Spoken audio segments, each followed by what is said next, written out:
What's up, YouTube? Man, as you can tell, the streets are empty. Driving Benjamin to daycare. Today is moving day. We have the movers coming within like the next hour. They're gonna help us get the large furniture and other big boxes to the house, and then we'll be officially moved into our new place, which is pretty amazing. We'll be going from a 1-bedroom apartment for all 4 of us to a 3-bedroom apartment. So yeah, pretty big and momentous occasion for us. Hopefully will give us a little bit more room to breathe, especially under these current circumstances, which might be going on for another month or two, where my wife won't be going to work. We have both kids at home. So a little bit more space, and that's kind of what's been going on with us. So it's exciting times for sure. As you can tell from the previous video of our little apartment, everything's kind of packed up and good to go. So anyway, that's all for now. Let's jump into the most recent session. Thanks, guys. Good morning, YouTube. On to day 4, although we have yet to describe day 3. On my way, and got some hand history to discuss from yesterday's session. Got a bunch of notes, so it's all kind of up there still, and we'll be able to get through it. Everything's been going good so far, so just kind of getting back to that daily grind. So let's jump into the session. Yesterday, when I had come in around 10 a.m., there was one main game. I think I was first or second on the list. So I just wanted to try to get a shorthanded must-move game. There was another reg who I play with frequently, who said he'd play like heads up, because obviously we'll get a few players down eventually. So we get it started, I think 4-handed, and we agreed to straddle. Although the straddle comes off not too long after that, because when we get like the 5th and 6th players, one of them says he doesn't want to be straddling. Anyway, so there was about only one interesting hand from this must move before I get moved. I open with ace-9 offsuit, and there is a defend, I think, on the button. Maybe we're 5-handed at this point. I don't remember exactly, but so I open ace-9, get a defend in position. The flop comes 5-7-8 with a suit. I don't have any of the suit, so I don't block the flush draw.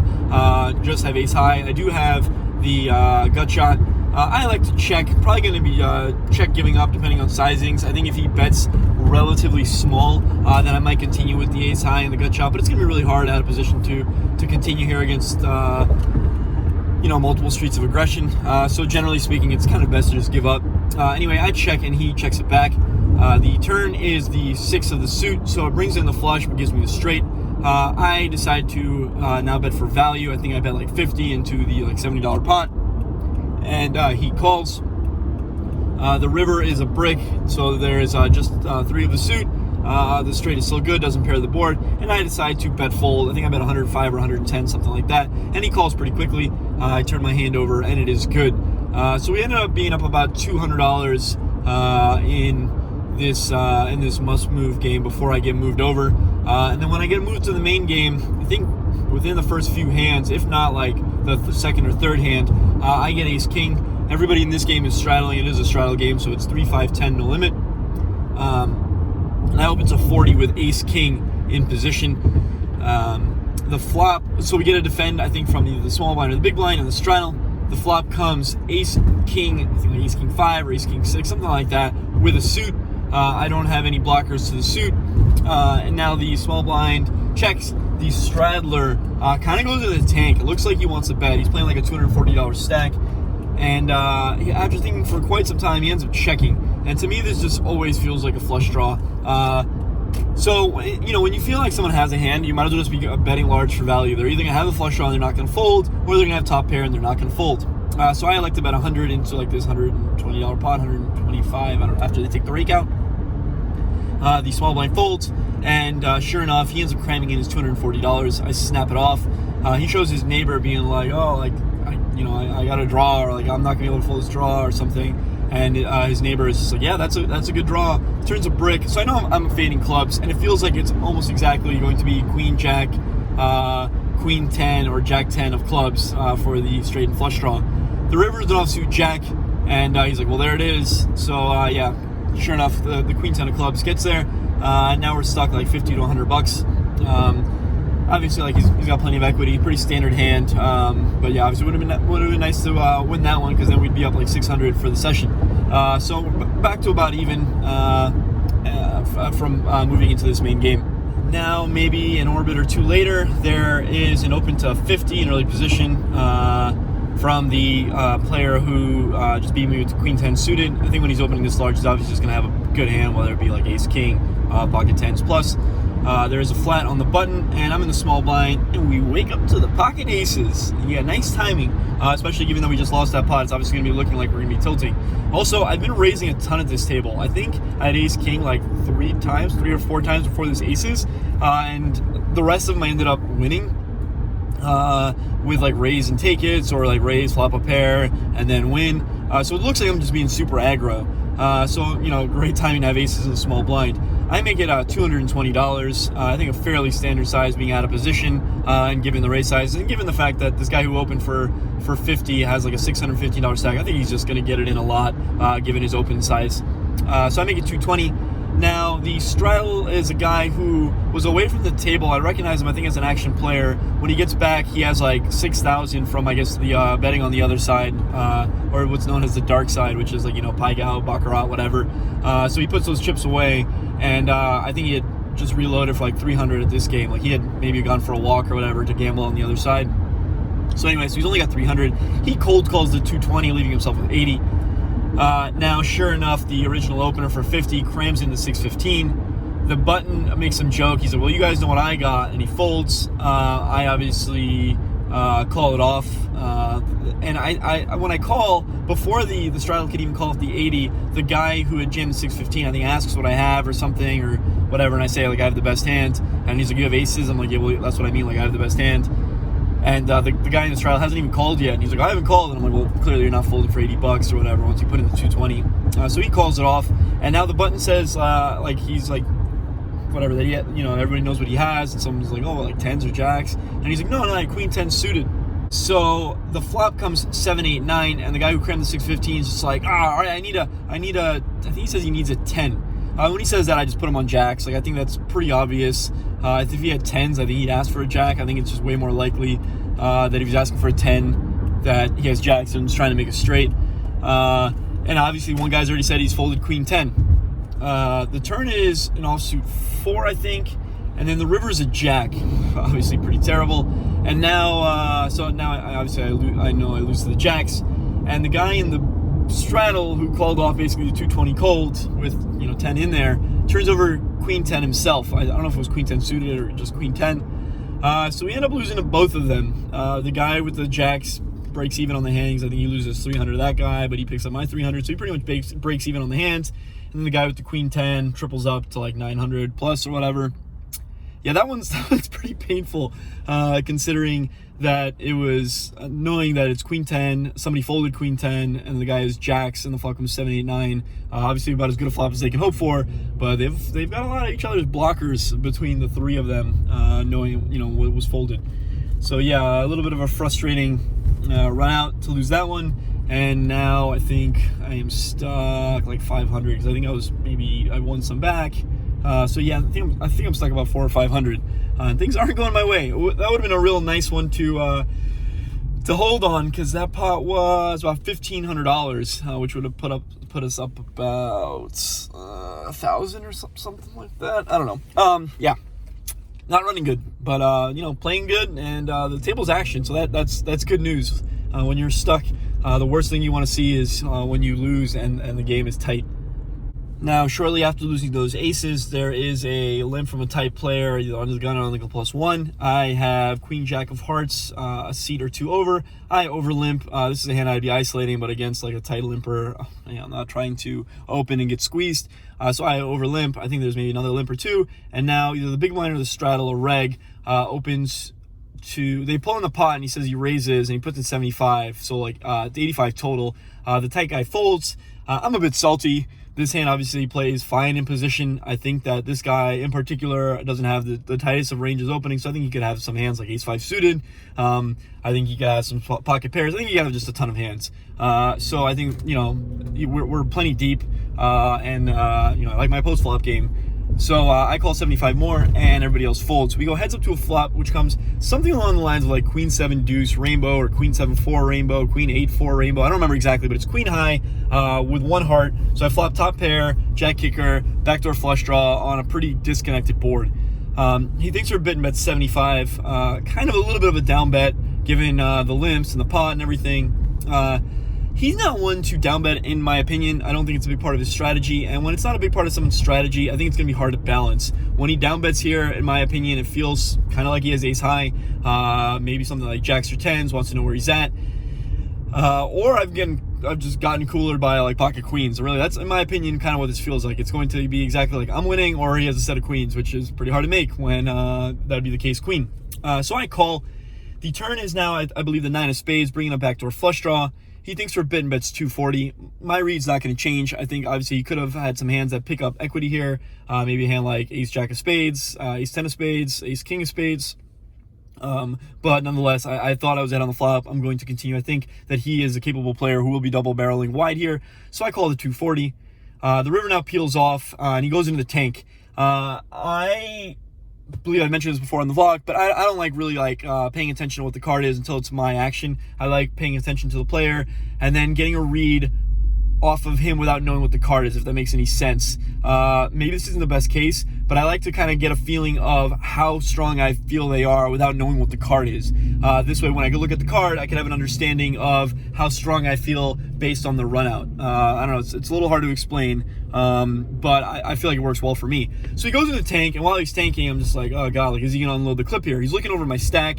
I think I have him covered, maybe I don't. I don't even remember how much we had behind. It was somewhere between like maybe 600 to 750 or 800. So he tanks, and eventually checks. I look at the board now, and it's like some small spade. So the backdoor flush does in fact get there. I'm happy to check this down. Yeah, sure, I can turn my hand into a bluff by trying to get him to fold like aces or kings, but I don't really love this line. If I rip it in, like, yeah, it's gonna put aces or kings in a tough spot, but I felt like I had the best hands. I'm happy to get this showdown. I didn't put a ton of money in there. I don't need to suddenly cram in like $700 to try to turn my hand into a bluff. So I check it back, and he announces ace high, so we are in fact good. Afterwards, he asks, was I calling a jam? And yeah, I mean, honestly, I don't know. Like, it's hard to say. I'm not one to ever try to like be like, oh yeah, like, yeah, I would have done this or I would have done that, because I don't really know. My inclination and my belief is that I would have, because I think if he crams this river, he no longer really has the aces and kings that he's repping, and now he's basically saying that he has a flush. Flushes are hard to make. Obviously, I think it's a bad river for him, for his range exactly. So because he's going to now be representing a very specific hand like ace king of spades, maybe ace queen of spades. I don't remember if the queen was a spade or not on the flop. Ace jack of spades. Yeah, I don't know. Maybe I would have leveled myself into folding because it looks like I'm tilting and likely to call. I'm not really sure what I would have done in this exact spot. So I'm happy he didn't unload the clip, because it would have been a difficult spot. I'm inclined to believe that I was going to call, but I'm not really sure. But anyway, yeah, so it's nice to pick this one up. And I think now we're back to about even after winning that pot, or something close to it. In this next hand, there is an open to, I think, like 30 or 35. Calling the button. I flat the small blind with pocket nines. I think we go 4 ways to a flop of jack 8 deuce with all spades. I check, and it checks through. The turn is, I think, like an offsuit 3 or board pair. Oh, sorry, the turn is an 8, pairing the board. I think I'm gonna have the best hand here a lot of the time, but obviously need to protect against essentially all the overs. I do have the 9 of spades. I bet 50 into, I think, like 120, 130, something like that. It folds all the way to the button. Who is a guy that claims he's been bluffing a lot, has, I think, it's shown at least one bluff. He now makes it 130, which is a really small raise. Given what he's been saying that he's doing or whatever, I'm just not going to be folding yet. I don't really believe his story just yet. So I call 80. River is a queen. 9-10 gets there. Obviously, I have paired nines, and he really shouldn't have 9-10 very often. I check, and he bets 140. Feels really value-y. I think if he bet like larger, I'd be calling, but sizing-wise, feels like he either flopped a flush that checks back, or he turned an 8. I think for a bit, and despite all the things he's been saying about how he's been bluffing a lot and saying that like every pot he wins is by bluffing, it feels too value. So I decide to fold. He goes to muck his cards, and I'm like, showing a bluff here would be really good for the game. And he's got really, and then he shows 6-3 offsuit. So yeah, owned. He got me good. I think his sizing is great. Somebody else in the game was trying to needle me, and I'm like, I'm not going to explain to you why I got bluffed there. But I think his sizings were great. His turn sizing, I think, is great because it's small. It looks value-y. I think he correctly read my sizing as fairly weak. Obviously, he ran kind of into the bottom of my range. He ended up saying afterwards also that, he picked that sizing because he doesn't expect me to ever fold an 8. So he's pretty much trying to get me to fold maybe like a jack or some draws. And I think that's like a great read. Like, I'm not folding an 8 for any sizing on that run out. And if I have a flush, obviously not folding either. So he doesn't really need to go very large. So, he was a good thinking player, and I like his sizings. So, yeah, he owned me. Now, he limps under the gun. I'm next to act with ace-king. I make it 50 to isolate, folds back around to him, and he calls. This is probably like an orbit later, something like that. Then we go heads up to a flop, which comes ace, 6, 3, 2 hearts, and a club. He checks, and I tank check back. I think he's going to be relatively dead here. Sure, is he going to have some 2 outs? When he drills, I'm going to pay off. Yes. But that said, I think that he's just going to be like way ahead or way behind here, and just going to be, fairly dead, like I said. I also believe I have the king of clubs as a backdoor flush draw blocker. Anyway, I tank check it back, trying to make it look like I have a hand like exactly like 10s, jacks, or queens. Because he's shown the propensity to be bluffing in spots, I want to be able to give him the rope to kind of go off. So I check it back. The turn is the 7 of clubs, bringing 2 flush draws. He now bets 55. I tank call. And the river is, I think, the jack of clubs. And now he bets 85. I pretty much mentally snap. It is a backdoor flush draw that runs off. I don't think I could really be raising here. It'd be fairly light, just having top pair, top kicker. Obviously, he's going to have some ace X's that are going to make 2 pairs. If he does, in fact, have a hand like ace 10 or ace queen, which he shouldn't have very often, then yeah, I'm missing value by not raising this river. But I think when I backdoor his clubs, I'm going to have a fair amount of backdoor clubs myself. So when I'm raising for value, I'm kind of representing a hand that I don't have. And I don't expect to be getting called with worse than 2 pair here. Like, I just don't think he's going to, end up having like ace 10 and be able to call a raise here. Maybe a small raise. Anyway, so I call fairly quickly, knowing that I'm pretty much snap calling. And he rolls over 10-6 of clubs for flopping second pair and backdooring a flush.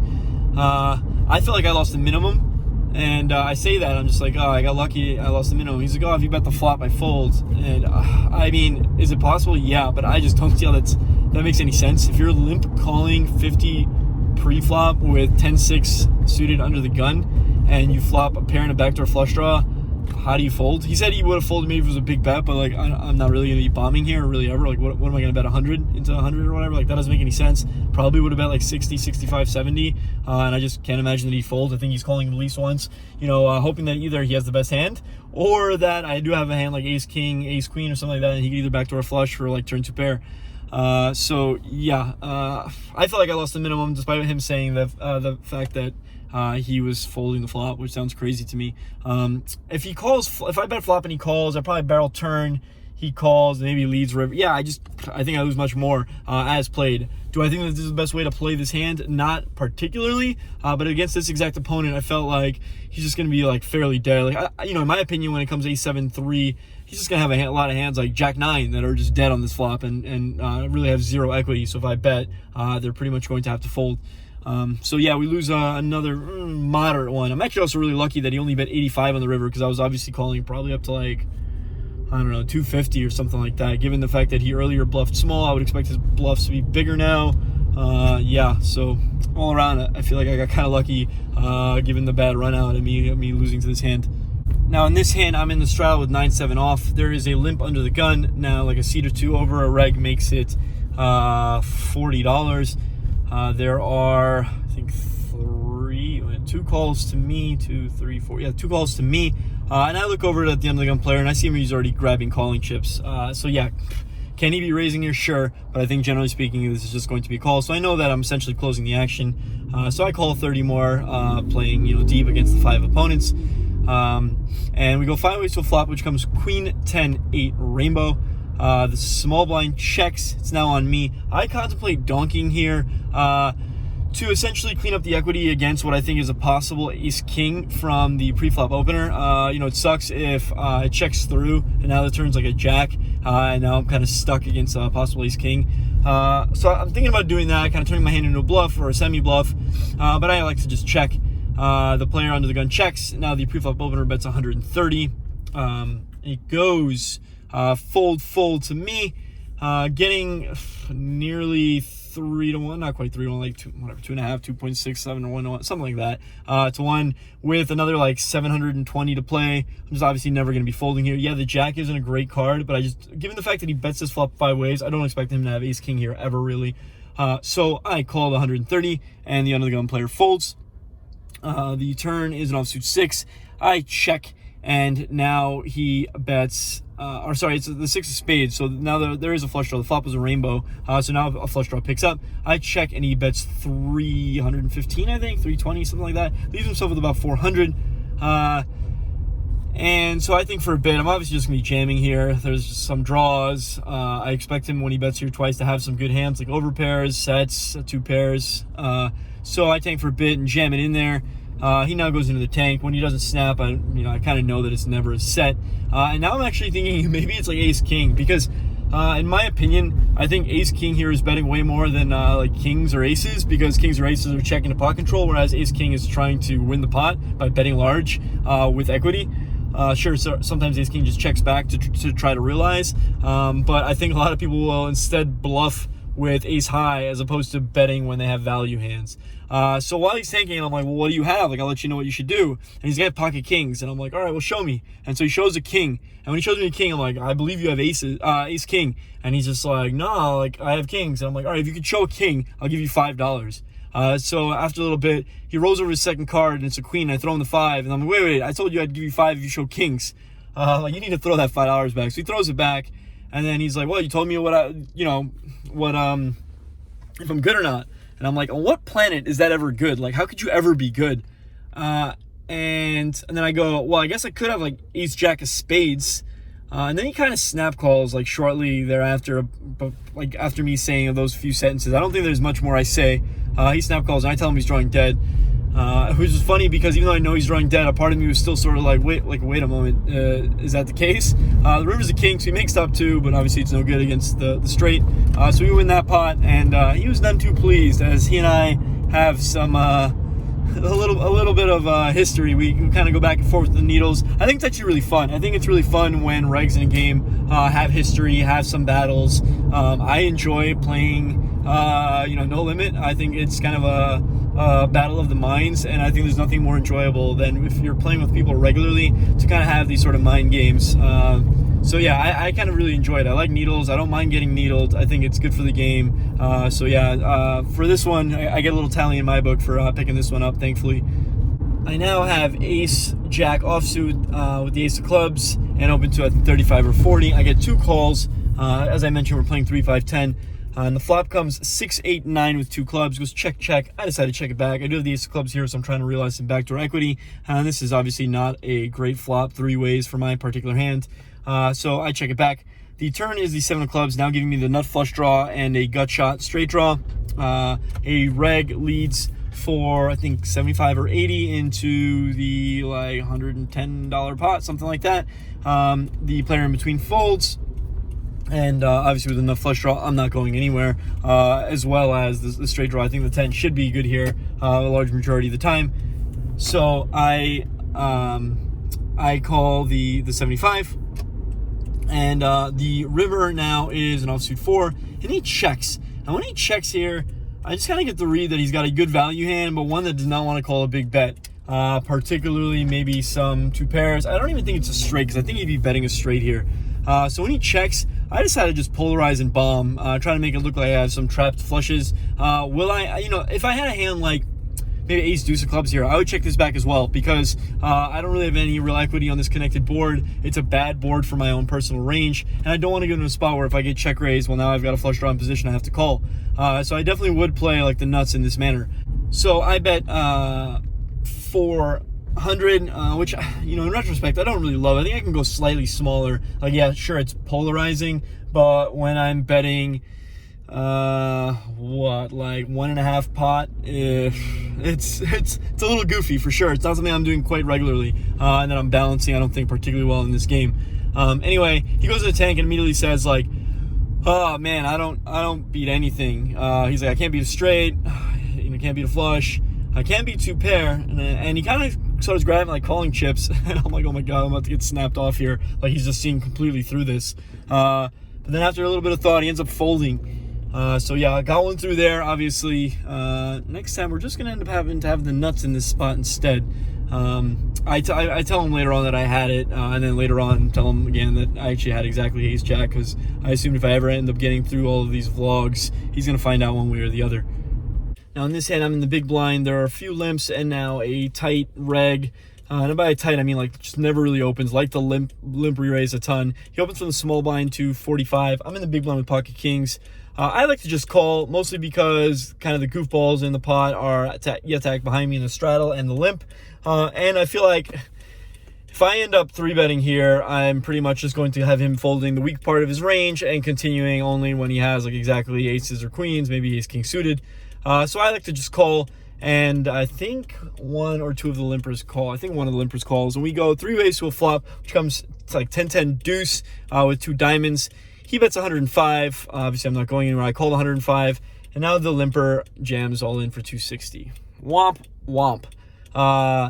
The reg calls like the 150 more, and like at this point, like I think I'm beat in at least one spot. Obviously, I don't expect to be behind the pre-flop raiser that much. Like, sure, can he have aces, but I expect like the guy who jams to have a fair percentage of the time. Can he have the nut flush draw and just be like, whatever, like I'm not folding, so I might as well get in my 260? Yes. How often?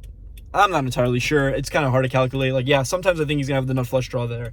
Obviously hitting a king is going to be good, so I do have that 2-outer. I think I have the king of diamonds, so maybe the backdoor flush is good.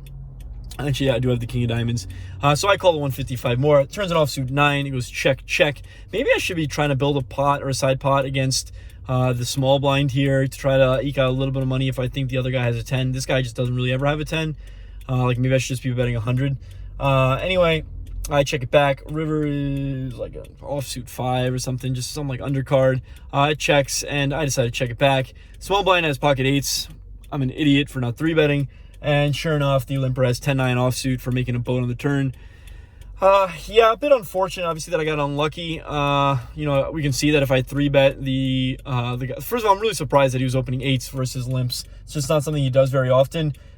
He probably was stuck, and I don't know, acting a little goofy. I don't know. The fact this is usually isn't in his opening range from the small blind. I would expect it to be like a much tighter and a stronger hand. So yeah, obviously if I 3-bet, he's either folding or calling, and then maybe check calling flop. I don't know. It kind of depends what kind of mood he's in. Sometimes it's like the gears come off. Like any nit, everybody has like their breaking point where they just lose their mind once they're stuck. So yeah, a bit frustrating that obviously I lose to the 10-9 in pocket 8s here. Do I like the way I played it? I don't know. It's close. Like, yeah, like if instead it comes 2, 3, 4, and I get some money for the 8s or whatever. If it instead comes queen 6 deuce, so I guess I don't know. Like, there's obviously a lot of spots where I'm going to be 10-9 offsuit in pocket 8s here. I didn't lose too much, but obviously if we had 3-bet, then we would have been winning this pot instead. I think it's close. Like I said, my reason for flatting was to kind of get in some of the goofballs behind and to keep the ranges fairly wide against what I think is going to be a nit who won't be continuing versus a 3-bet. So yeah, I don't know. It's close. I don't love my play. It's not something that I do all the time, except against like certain opponents in like certain spots. So yeah, this time it did not work out. Now the player in the small blind moves across the table to an open seat, and he's replaced by kind of an action player. I haven't played with him in probably over a year, but he's known for his sports betting, and he's known to be a bit of a goofball. Think maybe there's a limp. He makes it 45 in the small blind. I'm in the big blind with pocket 8s. I call, and we get one more call either from the straddle or the limp, and we go 3 ways to a flop, which comes 6-6-4. He bets 75 with about 320 left, I think. No, sorry, 220, 320 with about 250 left. Man, against this guy's range, I think I expect 8s to be ahead a lot. the question is, do I flat the 75, hope that the turn's a brick, and then, get it in or evaluate against, is like, because obviously you can wake up to 9s plus here. Like, a goofball isn't incapable of having a good hand here. It's close. Because of his sizing, I feel like he would bet a little bit larger with an overpair. Though that's counterintuitive. Like, if he has aces or kings, like, he shouldn't be betting too large when it comes to 6-6-4. But recreational players tend to just bet big when they have big hands. So his sizing of 75 into like 140 or whatever it is of half pot, I just don't expect to necessarily always be just like whatever queens plus. So I decided to make it 220, essentially putting him to an all-in decision for his stack of like whatever 320 to start the hand, post flop, something like that. I think he sat down with like 350. The player behind folds, and he pretty much like snap throws in like a $5 chip to like call in, although it's not an all-in for him. I guess he didn't know that he had another like 100 left. So he throws it in, and then like the dude was like, what? And he's like, I call all in. And the dude was like, when you have extra, and he's like, oh, okay, well, whatever, I call. So he puts in the money. The turn's a 7, so now I pick up equity, and he jams in his $100. At this point, like, I know I'm behind. Like, he just always has whatever, like 8 speed here when he snap calls his flop. Essentially, there's not really a planet where I'm ahead here. That said, like, what's the point of raising the flop? Yeah, it's essentially to avoid a 6-outer against what I thought was a 6-outer. My read here was that he just had 2 overs. It ended up being a bad read, obviously. Now at this point, when I pick up the gut shot, I can't really be folding for $100. So I call the $100, and the river's an ace, and I lose to his pocket kings. It's a bit frustrating because the guy that left that seat, like literally that hand, was the aforementioned nit. So I'm just like never going broke here with 8s against the nit. He's just going to be betting this flop. I call, and then on the turn, first of all, he's deeper. So the action plays, I think, a bit different. But yeah, anyway, it's close. It's close against this exact opponent. Like, sometimes you just kind of get cooler with like overpairs against a guy who plays goofy with another overpair. I think I prefer just calling this flop and evaluating on the turn. When he bets this turn again, like, am I folding? Kind of depends on sizing. I'd probably realize that if he double barrels here, that he's most likely going to have the best hand, and just fold because I don't have enough equity with just a gut shot and the 2-outer, just like a 6-outer, and there's just no money behind to try to hit, so I'd probably just fold. So yeah, I don't know, a couple of misfires here, obviously, between those two hands, between not 3-betting the kings and then getting the 8s versus a different guy's kings who generally will have a pretty wide range. A bit unfortunate. It's going to kind of be the variance of playing a couple of hands a little bit unorthodox. But yeah, that's going to happen. So anyway, after that hand, I think I am now up about like 450 or something like that. Seesawed between being stuck a bunch to like being up, I think 1,000. Then between those two hands that I just lost, I lose back like 600. So it's about time to go pick up my son, and I lock up to like $440 win, I think it was. So we booked another win. Today is the day after, actually, on the drive home. So I have another session to detail. These are firing off fast. I've yet to post any of these. I'm going to be planning on posting them after I post the vlog from the meetup game. Got a lot to do. I've been grinding hard. The family stuff's been busy. My wife's been working hard. Things have been going great so far. Booked the win the first 3 days. And for today, you're going to have to wait and see till the day after to see how that went. All right, time to pick up my son Benjamin and Charlie. And we'll catch you guys on the next episode. Peace.